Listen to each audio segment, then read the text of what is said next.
Pani poslanci, vážení spoluobčania, vítam vás na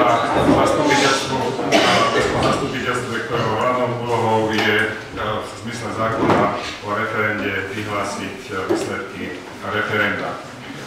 Najskôr ale by som, tak ako obvykle, pôjdeme obvyklým postupom, skontrolujeme si hlasovacie zariadenie, poprosím vás, zasúďte si hlasovacie karty a vaše ľubové tlačidlo, aby sme zistili prítomnosť, prípadne funkčnosť zariadenia.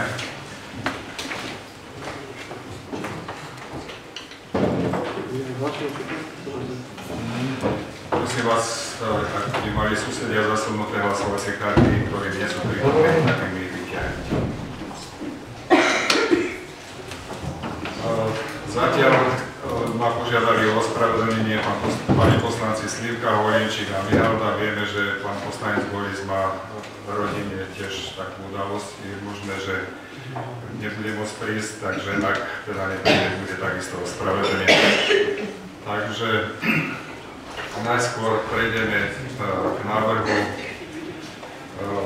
návrhovej komisie. Do návrhovej komisie navrhujem pánu poslancu pán poslanec Bandura, pán poslanec Behuľ, pán poslanec Pavšík. Má niekto nejaký doplňujúci alebo pozmeňujúci návrh? Ak nemá, dávam hlasovať o tomto návrhu.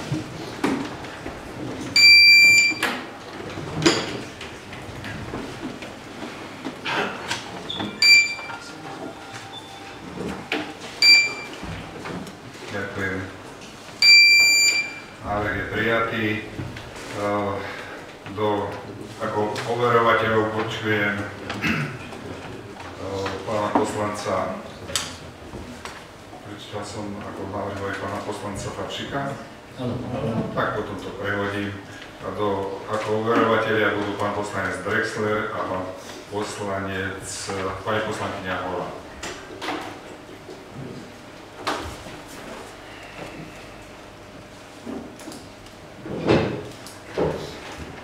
Ďalší bod je návrh programu.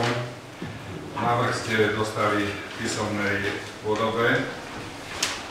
Ako som povedal, hlavným našim cieľom je vyhlásenie výsledkov referenda, ale využívam tú možnosť, keď sme sa stretli a som tam doplnil ešte teda 2 body, a to je nakladanie nakladanie s majetkom mesta, ktorý má 2 podbody, a to je vypožička hnutelného majetku a zmluva o budúcej zmluve vecné bremeno. Chcel by som vás poprosiť ešte o jeden bod. Vzhľadom k tomu, že som dostal list do Slovenského futbalového zväzu, tak by som chcel, aby sme zaujali stanovisko mestského zastupiteľstva k zámeru vybudovania povrchu s umelou travou na Škvárovom ihrisku. Aby som vedel teda, akým dimenziách sa tam mám pohybovať. To je teda návrh z mojej strany. Dostal som ešte pozmeňujúci návrh od pána poslanca Drexlera, ktorý potom žiada ešte doplniť obvod rôzne. Ja by som teda doporučoval, aby sme dneska ten bod rôzne tu nepreberali. Stretneme sa za pár dní, kde bude úplný komplexný teda program zastupiteľstva. Takže ja dávam najprv hlasovať o tom mojom pôvodnom návrhu s tým, že bude doplnený o to stanovisko tomu futbalovému ihrisku.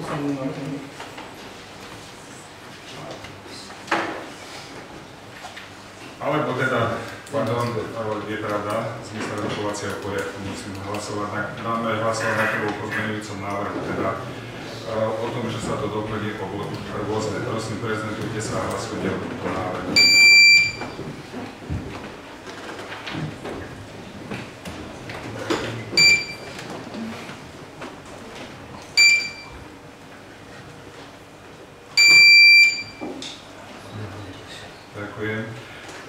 teda hlasujem o tom, teda o tomto návrhu pôvodnom s tým, že bude to doplnené o to stanovisko tej práve umelej na škvárovom ihrisku. Prosím, prezentujte sa a hlasujte o tomto programe.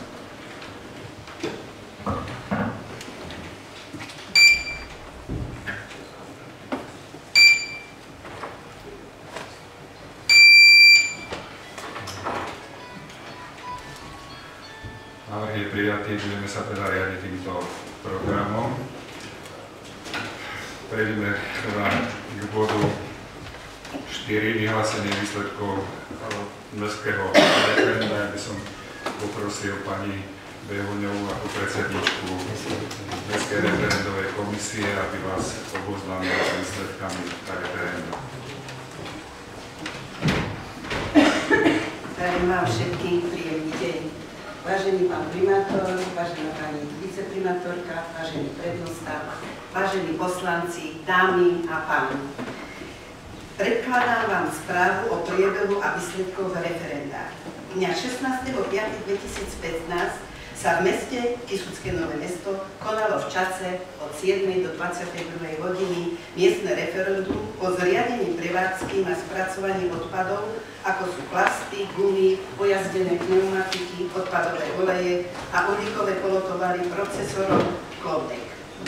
Priebeh referenda bol vo všetkých 13 okrskoch bezproblémový. V zoznamoch bolo zapísaných 12 650 oprávnených voličov. Referenda sa zúčastnilo skoro 7800 občanov, čo činí viac ako 61%. So zriadením prevádzky na spracovanie odpadov nesúhlasilo 7700 občanov, čo je 99,4%. Občania Kysuckého Nového Mesta vyjadrili takto svoj názor, že nesúhlasia so zriadením prevádzky na spracovanie odpadov a preto svojím podpisom toto rozhodnutie potvrdila celá mestská referendová komisia v zložení predseda Nadežda Behuňová, podpredseda magister Milan Nevedial, ďalej Irena Janíková, Michaela Janišová, magister Ladislav Fajler a Zdenka Sovianová. Pán primátor, odozdávam vám túto správu, kde teda je rozhodnuté, že referendum bolo skutočne platné a môžem vám všetkým dať do pozornosti, že tohto referenda sa zúčastnilo doposiaľ najväčšie percento občanov nášho mesta, čo sa týka vôbec volieb. Ďakujem.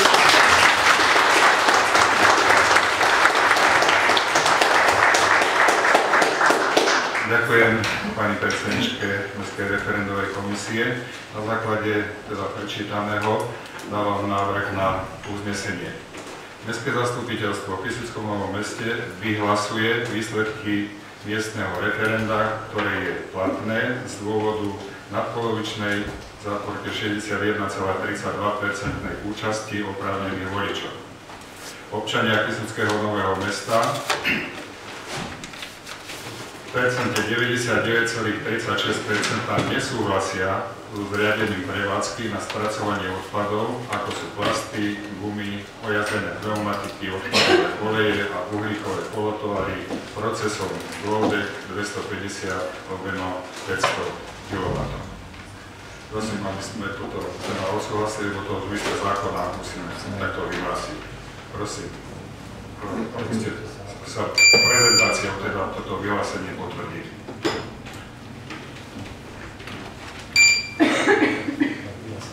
Ďakujem pekne, týmto teda sme ukončili proces referenda. Vyhlásili sme teda referendum s tými výsledkami, ako je uvedené občania Kysuckého Nového Mesta, teda so zriadením prevádzky Klondek v Kysuckom Novom Meste nesúhlasia. Chcem pri tejto príležitosti poďakovať všetkým obyvateľom Kysuckého Nového Mesta, ktorí sa účastnili na hlasovaní, tiež aktivistom, ktorí sa podielali na jeho organizovaní s čistým úmyslom chrániť svoje životné prostredie. tým by sme tento program končili a môžeme ísť ďalšie. Nemôžeme ísť ďalej, chceme rokovať ešte o tom. Rozprávať aj mimo môžeme rozprávať, čo je rokovanie.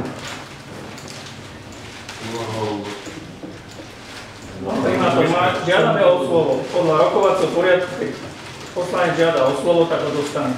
Nech sa páči.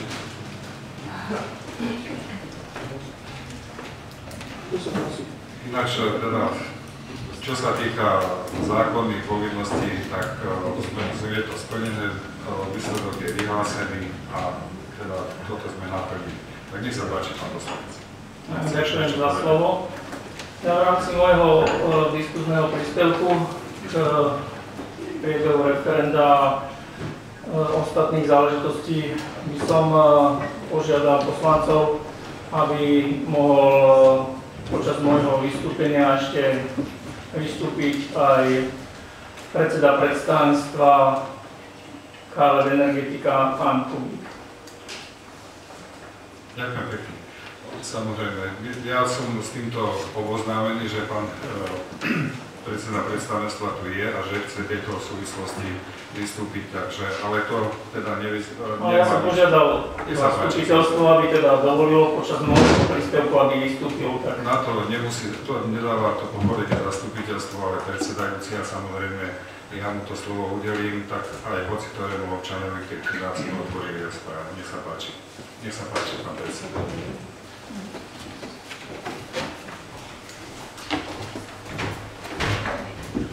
Dobrý deň. Sa volám Peter Kubík, ja som predsedom predstavenstva v Spolkovej energetike, že vážený pán primátor, vážení poslanci, vážení predstaviteľe Mestského úradu, vážení prítomní, dovoľte mi predniesť nasledovné stanovisko spoločnosti KLF Energetika k problematike inštalácie technológie a jej vlastníka spoločnosti Neochen. Spoločnosť KLF Energetika bola v súvislosti s touto problematikou často spomenovaná v rôznych podobách a dohľadoch. Chceli by sme vám aj touto formou deklarovať, že naša spoločnosť nie je v žiadnom personálnom, majetkovom a ani inom kapitálovom prepojení so spoločnosťou Neochen. Je iba prenajímateľom pozemku a príslušného majetku nachádzajúce sa na daných pozemkoch, ktoré poskytuje formou nájmu spoločnosti Neochen. Dovoľte mi, aby som vám predložil nasledovné naše oficiálne stanovisko a celé záležitosti.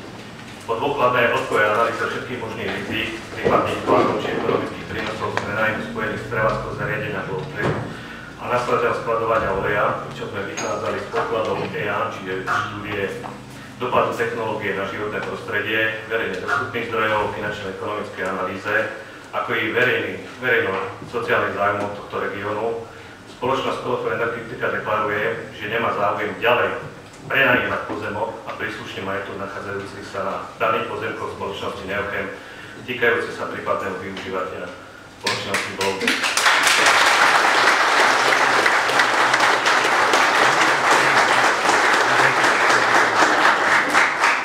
Spoločnosť KLF Energetika v súčasnosti podniká všetky potrebné právne úkony na ukončenie nájomného vzťahu so spoločnosťou Neochen. Celý proces záchrany a odstránenia predmetnej technológie Voltec z predmetných pozemkov by mal byť ukončený do 6 mesiacov. Ďakujem.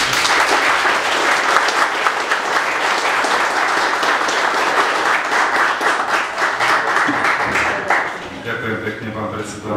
Ja chcem aj touto cestou úprimne poďakovať za ústretovosť Energetika v tomto procese, pretože vyhradiť alebo teda úspešné referendum, aby prebiehal ten ďalší proces, by bolo ešte na veľmi dlhé lakte.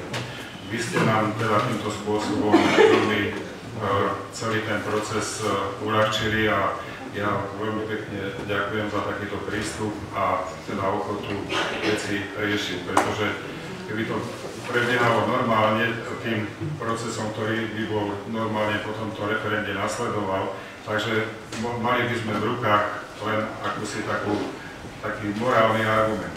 Ako by sa rozhodlo Ministerstvo životného prostredia, to by sme sa dozvedeli až následne. Samotné rozhodnutie Ministerstva životného prostredia by bolo v forme odporúčania alebo neodporúčania tento zámer realizovať, až potom by nastal proces samotného územného a stavebného konania.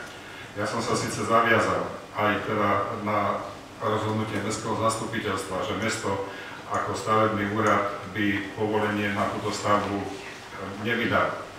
Ale zároveň som upozorňoval na to nebezpečenstvo, že sme prvostupňový stavebný úrad. A v prípade, že by tie naše argumenty neboli prijaté ako dostatočne závažné, tak mohlo by sa celkom ľahko stať, že pri postúpení na druhostupňový úrad by mohlo byť to naše rozhodnutie zrušené a ten výsledok by mohol byť celkom iný. Preto veľmi si vážim váš prístup a teda, že sa odstráni z mesta toto traumatizujúce, táto skutočnosť, ktorá teda takýmto spôsobom zdvihla obyvateľstvo a vyjadrili svoje názory. Takže ďakujem ešte raz.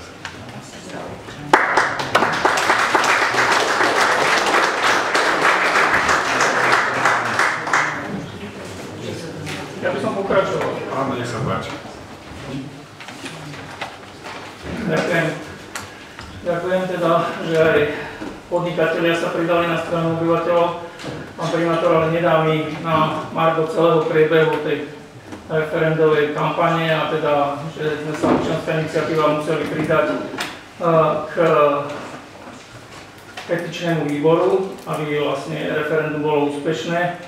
A tie slova, ktoré padali na našu stranu z tvojich písomných zverejnení na mestskej stránke, mi nedá teda niektoré zacitovať, lebo čítam tu poďakovanie primátora občanov z 20.11., kde píšeš, že chcem počúvať vaše názory, pripomienky a plniť volebný program s cieľom stále zlepšovať životné podmienky pre obyvateľov nášho mesta. To sa mi nezdá ako korektné, že si niečo preto ty sám spravil. Ďalej by som zacitoval 27.4. tiež vyjadrenie primátora k aktivite občanov. Citujem, samotné referendum nemá v procese územného stavebného konania právnu váhu pre prijatie rozhodnutia, ak nebude podopreté inými právnymi argumentami. Je len draho zaplateným prieskumom verejnej mienky a aj to nie celkom objektívnym, lebo ľudia, ktorí žiadosť o referendum podpisovali, boli iniciátormi ústne informovaní, že ide o druhú spaľovňu na území mesta, aj keď recyklačné zariadenie nemá so spaľovaním nič spoločné. Vážení občania, vždy som sa snažil konať zodpovedne vo vecnej rovine argumentovať napriek tomu, že vďaka iniciatíve niektorých aktivistov, stratím body u niektorých občanov, ktorí podľahu nátlaku nepravdivej kampane, ktorá sa prezentujú tzv. Politici. Neviem, koho si mal na mysle tých tzv. Politikov, ale týmto jasne dávaš najavo, že referendum nemá až taký právny význam, kdežto referendum podľa ústavy Slovenskej republiky je priama demokracia, ktorá má veľký význam a podľa nej budú rozhodovať ďalšie orgány. Takže budú určite táto argumentácia a vôľa občanov tohto mesta je veľkým dôvodom. Okrem toho, čo sme iniciatíva petičný výbor dali dokopy minimálne 25 odborných pripomienok, ktoré vznikli zo štúdie aj už, ktoré boli jasne definovateľné a možné vyčítať zo zámeru tejto spoločnosti. A celá tá kampaň, vlastne stále trváme na tom, že keby ten zámer bol verejne prerokovaný s občanmi tohto mesta, s odborníkmi, tak nemuselo sa dôjsť až do tohto štádia. Takže tvoje pripomienky o nákladoch mesta na túto záležitosť nie sú úplne opodstatnené a nebyť petičného výboru, tak určite takéto stanovisko by nebolo a zariadenie by sa tým mohlo legalizovať. Takže k tomu stále sa ťa chcem sa opýtať, kto prezentujú